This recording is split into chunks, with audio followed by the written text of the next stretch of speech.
Welcome to OncoPharm. I'm your host, John Bazar. I am a professor of pharmacy practice here at the supporting sponsor of OncoPharm, ETSU's Bill Gatton College of Pharmacy. Today, I'm going to do a little video to accompany the podcast based on a topic and question that I've heard a lot in clinic. And I asked, the podcast listeners on Instagram if they had been getting lots of questions about ivermectin. And folks all around the country said yes, but not just ivermectin, but also fendbendazole, which is another anti-helminthic or parasitic drug that I was not familiar with. So we're going to kind of spin this to talk about this specific question, but also how to address cancer misinformation. Scientific misinformation has been a growing problem.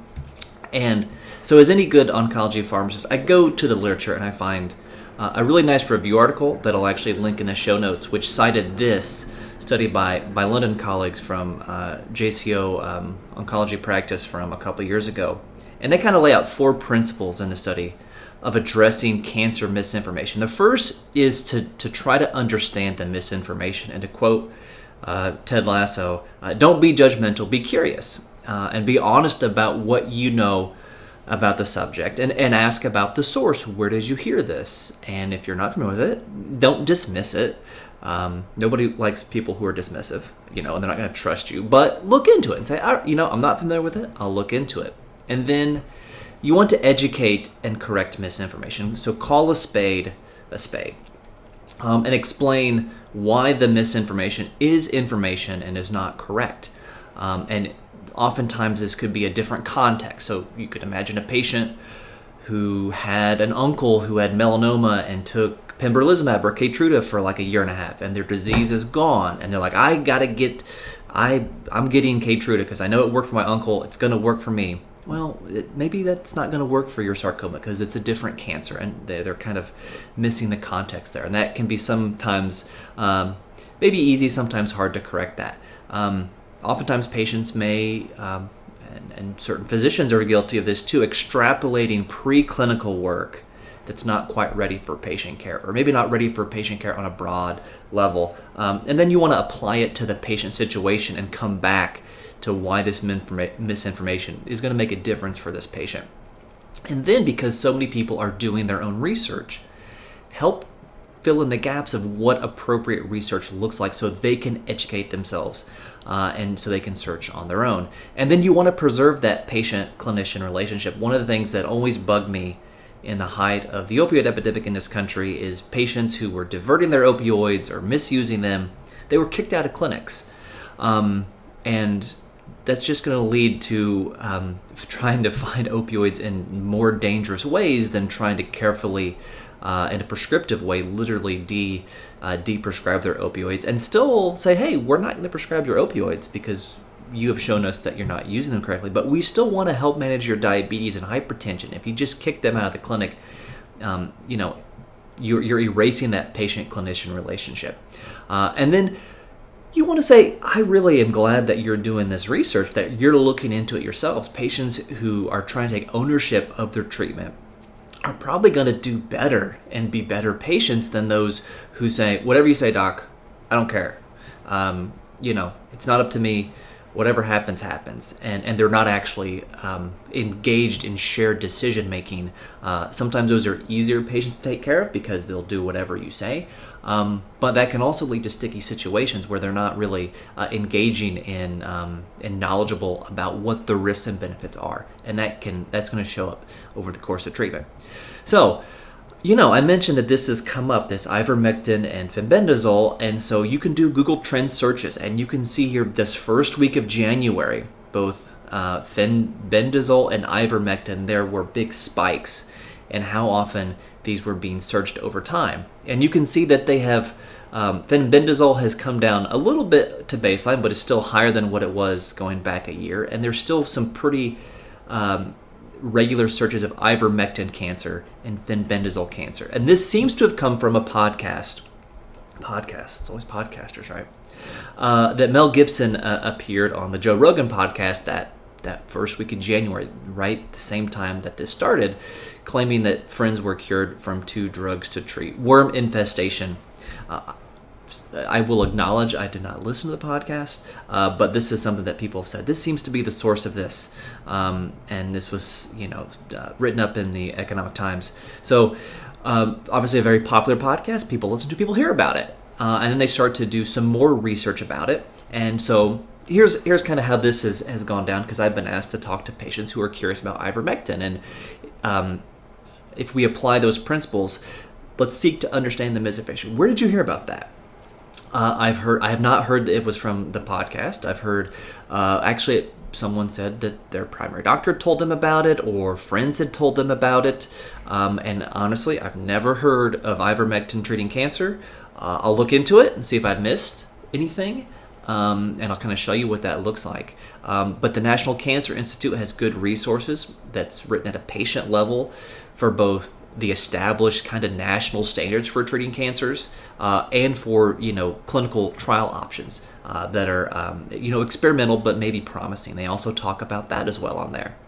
So the other thing is, the next principle is to try to understand where they're coming from. So if you had a terminal diagnosis and your oncologist said you're going to die from this, and we have options that can prolong your life by months, maybe a year, maybe a couple of years, depending on the cancer, and it's going to come with side effects. Here are the side effects. Wouldn't you at least listen to almost anything that sounded better, whether it worked as well but was safer? Or actually, I've heard, this one guy said these two drugs cured their friend. Like, wouldn't you at least consider that alternative? And of course you would. And so what's the source of this? Is it a podcast? Is it a social media? If it's a podcast, social media, is it an oncologist? Is it an oncology researcher, maybe who doesn't take care of patients, and they're talking about laboratory research? Is it a family member, a friend, a healthcare professional? Who is saying this? If it is their primary care doctor, the doctor can be a trusted person. It may not be an oncologist who treats cancer patients, and so sometimes that can be a point of discussion. And then explain how we as oncology clinicians, how we evaluate treatment options and how we consider what to use for treatment. And then you get into correcting misinformation. So just showing somebody how I would research this. Ivermectin cancer. And if you do that, you see there are 380 hits in PubMed, which is where most of us are going to search for information that might be kind of new. If it's established, guidelines from the National Comprehensive Cancer Network or NCCN can be helpful. But here we see there are 380 hits. So, and this is all pretty recent. So you can see that there's not much that had been published in the medical literature, before the, about 1995. So 380 people are researching this. Now we can limit our results to only published clinical trials, and we see that there are 9. And if you go through this, I only in the screenshot here have the first one, but it's representative of what follows. All of these are COVID-19. They're not actually clinical trials in patients showing that ivermectin has been studied in patients with cancer. Now, perhaps it has been studied in a clinical trial, but that clinical trial was negative. It may not have been published, okay? And that's an example of publication bias. But there is no documented proof here in the medical literature that ivermectin helps with cancer in patients. It's been studied in the lab, but I haven't seen this in patients.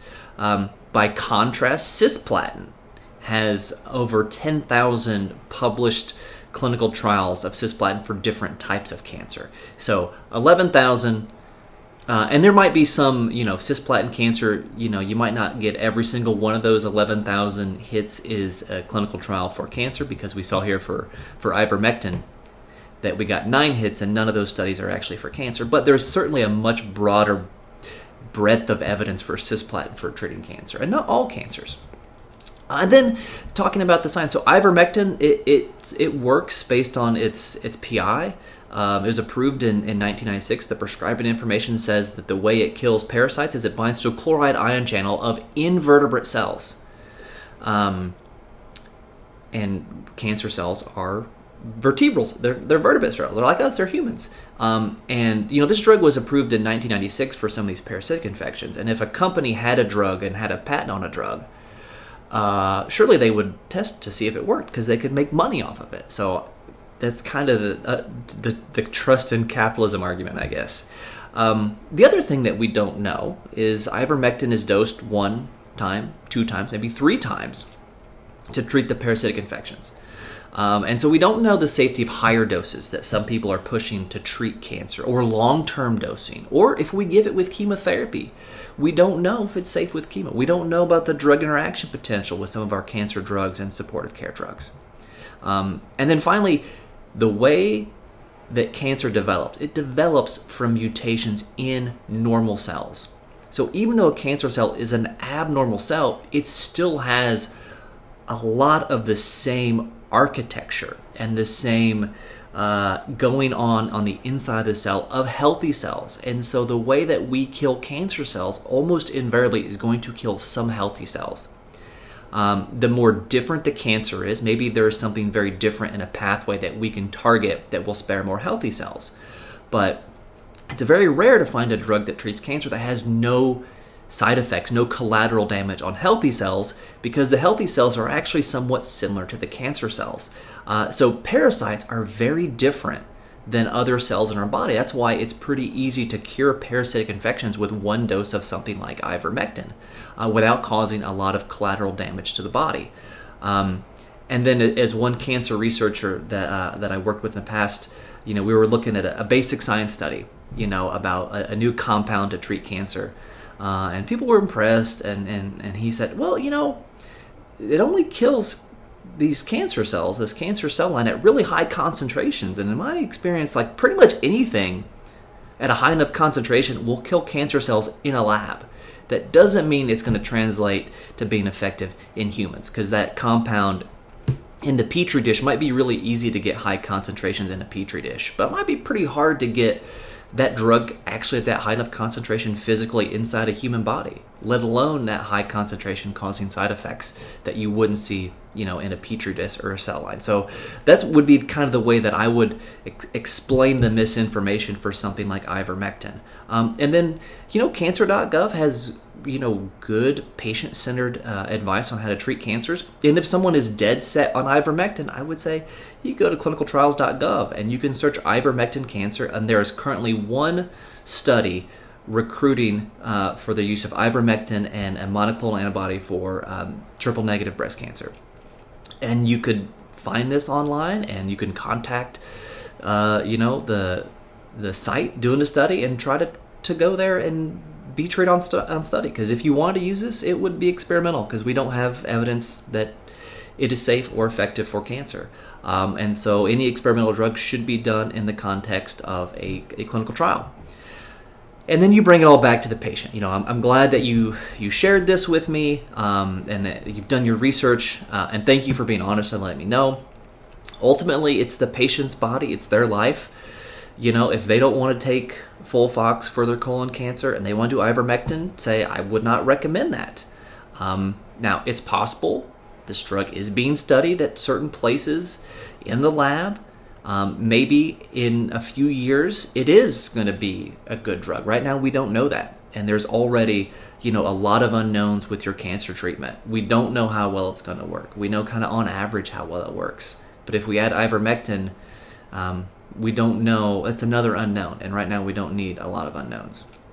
And even though, you can find lab studies that show it's effective, you can probably find lab studies that show it's not effective. But there are lots and lots of drugs that have looked to be very promising in the lab that get a lot less promising when they're studied in patients. And these numbers aren't accurate, but it's a good representation. For the drugs studied in the lab for cancer are in the thousands any given year or decade. And the ones that make it to patients are in the hundreds. The ones that actually just make it to patients in clinical trial, hundreds, and experimental studies. The ones that make it to market and actually are used in patients is in the tens, every year. So just because it looks promising in the lab doesn't mean it actually is going to bear fruit and be promising. So, if you want to use ivermectin instead of standard chemo, that's, you can't force patients to do what we think is in their best interest, and you have to sometimes accept that.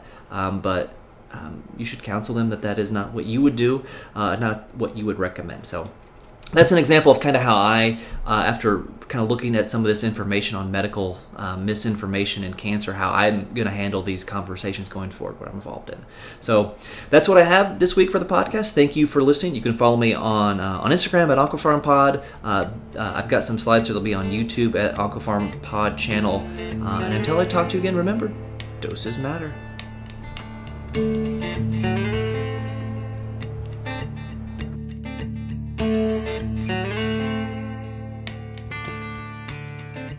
Thank you.